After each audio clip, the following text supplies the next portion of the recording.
All right, Blues, City drew 0-0 away at Villa Park yesterday. Quite a disappointing result. We're going to look back at the game, where things went wrong, and maybe take a few positives from it as well, because there's been quite a lot of what I think is unnecessary negativity after the result.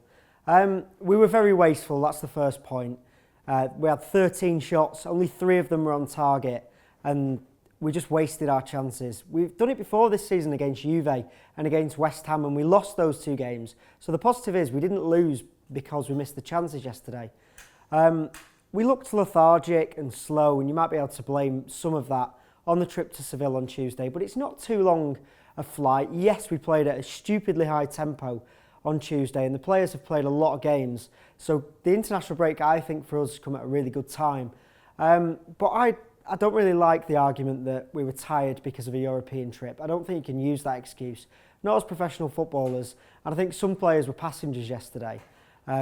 Which was quite annoying, really. It looked a little bit like they thought, we'll go to Villa and we're definitely going to win. Didn't put the same amount of effort in maybe as we did against Sevilla, but these things happen, I suppose. One positive is we were really solid defensively again. Kompany and Otamendi faultless again at the back. That's always really good to see. Sanyo linked really well with Navas in the second half as well. Villa had no shots on target. We never looked like we were going to concede. We just couldn't score, and I think it might have just been one of those days where no matter what happened, the ball wouldn't go in. On another day, we would have won that game 2-3-0. De Bruyne missed a sitter, tried to be clever and backheel it from a couple of yards. Sterling missed a header from a couple of yards out. Potentially could have scored or had a penalty as well in the first half. Fernando in the last minute with his header off the bar. Delph shot that just went past the post. We could have had a hatful of goals on another day, but sometimes the ball just won't go in. And typical City form that day was yesterday. Boney got injured in the first half. That was quite a sorry thing to see, actually, because he's just found his feet again. He had a great game against Sevilla, and then having to go off can't be any good for his confidence. He just can't get any luck at the moment. Navas came on, which irritated a few people at the game, and then I saw a lot on social media after the game that people wanted to see Kalic come on.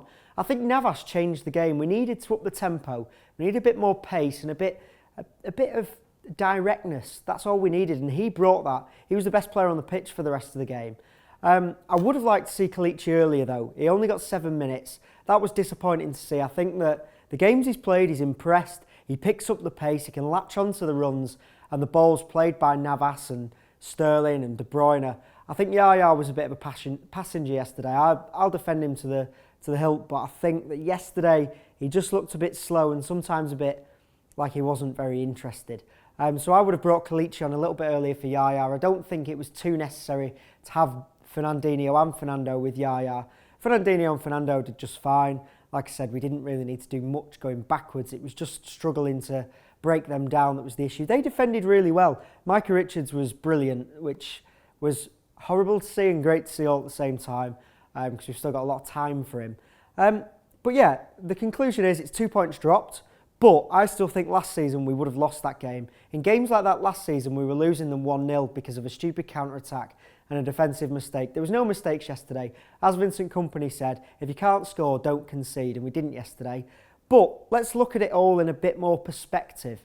We're still top of the league going into the international break. We've just played 7 games without the 2 best players in the league. We've won 5, drawn 2 in all competitions.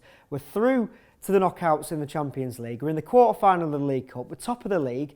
Silva and Aguero are going to come back for the Liverpool game. It's all absolutely fine. So let's stop panicking. Let's get behind the lads. We've now got an international break, so hopefully there's no injuries there. But check us out tomorrow. Walter is back with some much-needed positivity, and we'll be back with more of the Daily Brew.